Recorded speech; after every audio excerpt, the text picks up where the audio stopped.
We're here. Another Ask GMBN. We've got the rat, we've got Martin, we've got myself, we've got a bike. Got everything we need. We've got a coffee, we've got some questions. Also, we've got some statements actually. So Dylan Johnson jumps in and says, we're talking about racing, how it can maybe take away from your love of the sport. Yes. Dylan Johnson says, competing had the opposite effect for me. It greatly increased my passion for riding because I had a goal to strive for. It's different for everyone though, and I do know people who get stressed and burnt out when they race too much. Yeah. I mean, it can go both ways, can't it? I mean, sometimes it's the thing that triggers your new excitement in riding, and other times it can kill the passion a little bit. Well, Zengan Wong says, does the job take the fun out of your hobby?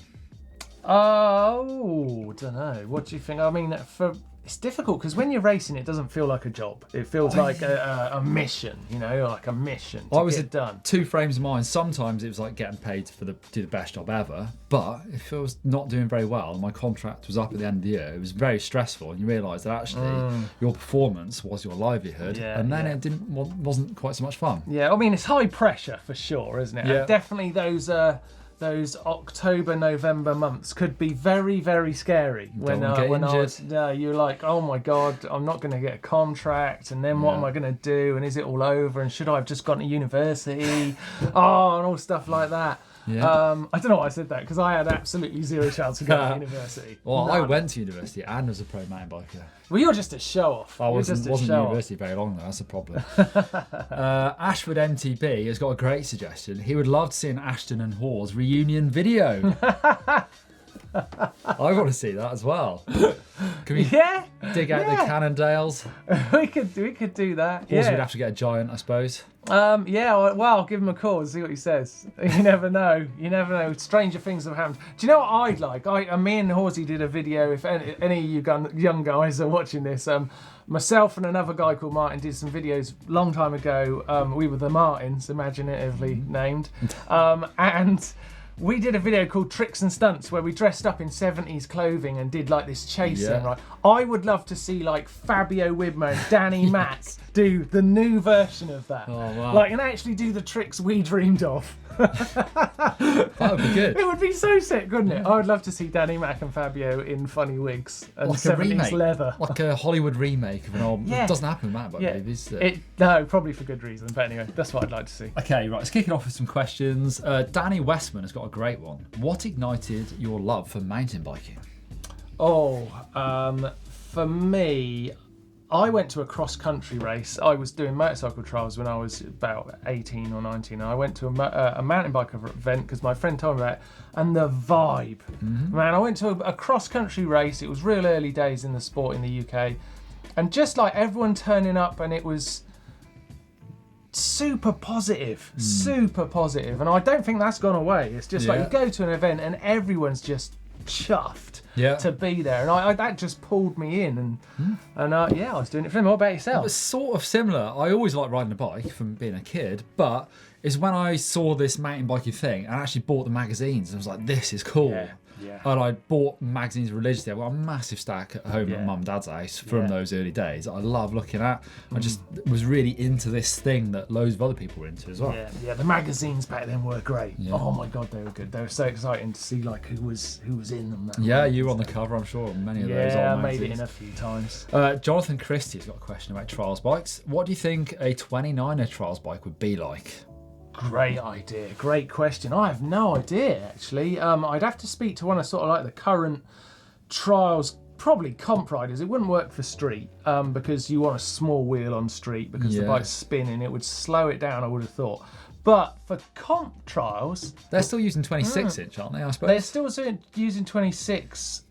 Yeah, I don't know if they've done 27.5 or 29. It's a really interesting question. I'm going to ask some people in the know about that. Will we ever see you on a 29er, Martin? I would love to ride a 29er. You might do. What about a hybrid 29er at the front, 27.5 at the back? Well, yeah, maybe. Yeah. Stop giving away my plans, Neil. Stop telling everyone. I've got secrets, Oscar Reyes Aguila said GCN did a 10,000 calorie challenge as per Jack the cameraman. That was his request that we did. Yes, I'm glad I dodged a bullet. But Oscar's asking if we're ever going to do it. Oh man, I should do that. That is a great idea. I should do the 10,000 calorie challenge, right? Because how many calories do you think you burn in a day when you're doing exercise on your watch? It must tell you. About 3,000. About 3,000, right? I've got a watch that measures my rolls, my pushes, right? Ah. And it worked out that I use 200 calories a day. That's not true. It is. I just literally I'm sat down all day doing nothing. So I really should do that 10,000 calorie challenge, but it's probably going to take me about 25 years. Well, I thought the mountain biker's version of that is go for a normal ride and see what you do. So you might burn 2,000, 3,000 calories on a super big ride, but then you go to the pub and see how many you can pile back on.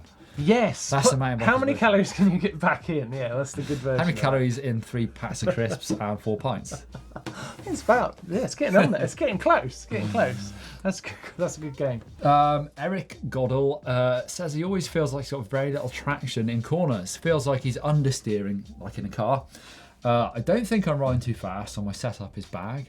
Running the 2.6 knobby neck Schwalbe. Maybe I'm braking too much on my front brake. What do you think, Martin? Sliding on the front tyre. Hey, you know what? I know what I found really useful when we were riding out. When we were out riding recently, you told me about on the bike I was riding to like get up above the bar in the corners, like Doug Henry style in the corners, and that made a massive difference to me. Because I tend to enter corners and I tend to lean in, and my weight's on the inside. And it's because I've got a bit of a MotoGP fascination, and I feel like I'm going in the corners like this, which isn't actually any good on a mountain bike. You want to get up above it. So I think pushing that inside grip down really gets your weight into a good place, and the grip on the front for me really changed when I did that. And that was advice from him. Good, I like it. Yeah, cheers. I do that on a motocross bike. You know, you push the bike over, then you sit on the top edge of the saddle or the seat, even not a saddle on a motocross bike. Yeah, I do the same on the mountain bike. So angle the bike over, try and stay above the bike. Yeah, it's more stable. Yeah, and I found that made a massive difference to me, and I've been doing it on that bike ever since, and really, it's transformed the way it works. It could be tyre pressures, it could be bar height, it could be all sorts of things. How big your bike is, trying to get enough weight on the front tyre. If you want to see a video on how to corner with confidence, check it out. Cornering is probably the #1 cause of crashing on a mountain bike. It can completely rob you of confidence if you don't feel good in the turns.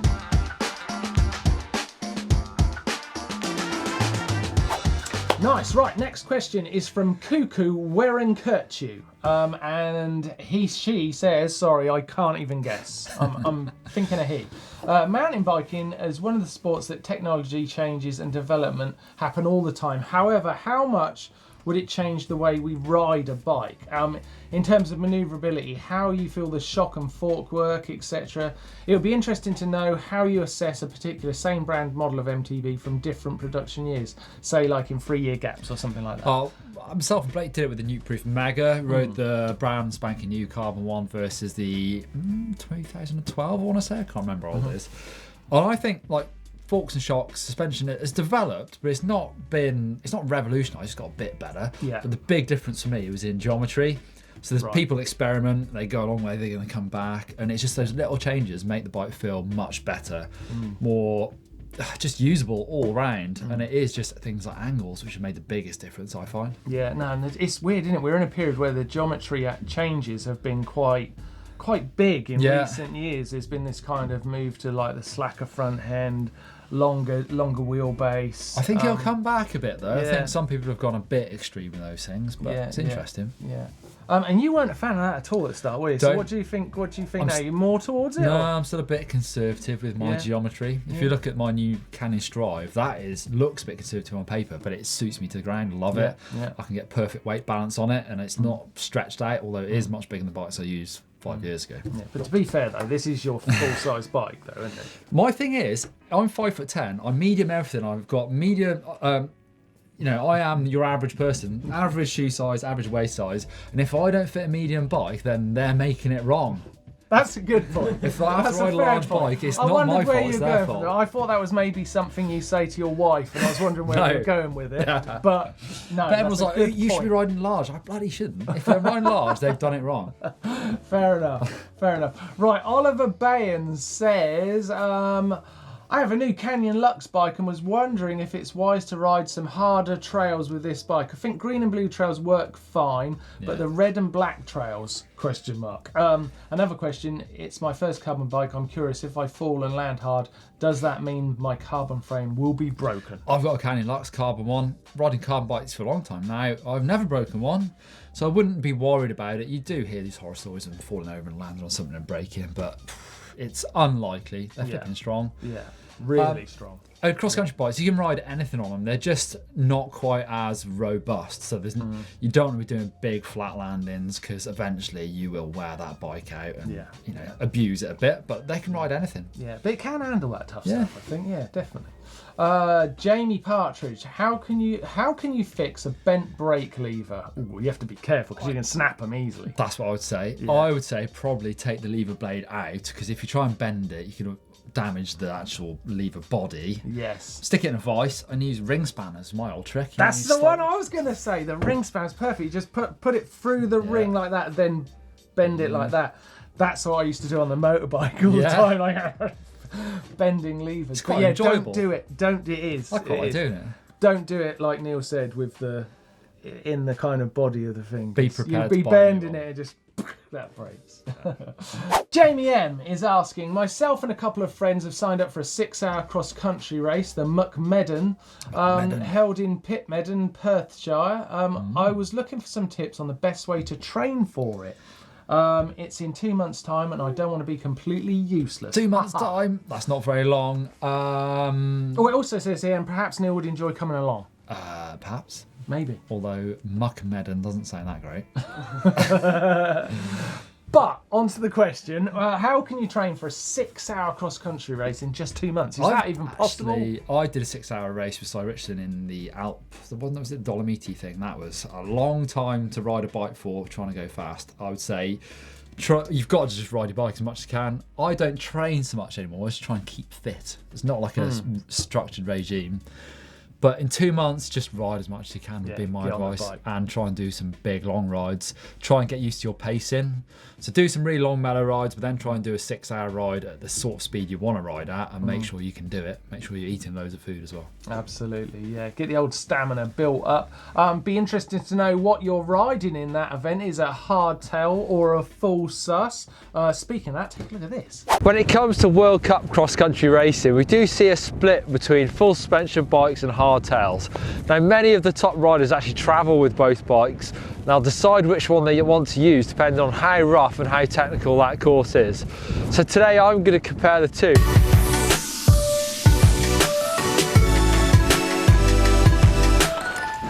Correct me if I'm wrong, this has been sent in by the uploader, and this is from Bjorn in Fiskara, Finland. And he's trying to learn how to wheelie at the age 41. Fair play. Not bad. Please give me some advice to do some longer wheelies. Right, let's have a look. In the snow as well. That doesn't make it easy. No, you're going to move around. The back wheel's going to slide around a bit. Oh, it's coming over. It's pretty good.